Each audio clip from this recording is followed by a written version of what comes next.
প্রকাশ করেছেন বলে জানিয়েছেন নাহিদ ইসলাম। তিনি খবর রূপান্তরকে বলেন, স্যার বলছেন আমি যদি কাজ না করতে পারি যে জায়গা থেকে তোমরা আমাকে আনছিলা একটা গণ অভ্যুত্থানের পর, দেশের পরিবর্তন সংস্কার, কিন্তু যেই পরিস্থিতি, যেভাবে আন্দোলন বা যেভাবে আমাকে জিম্মি করা হচ্ছে, আমি তো এভাবে কাজ করতে পারবো না।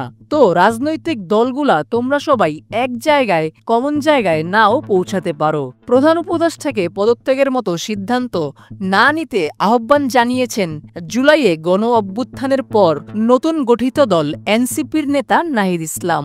নাহিদ ইসলাম প্রধান উপদেষ্টাকে বলেছেন, আমাদের গণ অভ্যুত্থানের আকাঙ্ক্ষা এবং জাতীয় নিরাপত্তা ও দেশের ভবিষ্যৎ সবকিছু মিলিয়ে উনি যাতে শক্ত থাকেন এবং সবগুলা দলকে নিয়ে যাতে ঐক্যর জায়গায় থাকেন, সবাই তার পাশে, আশা করি কোঅপারেট করবেন। প্রধান উপদেষ্টা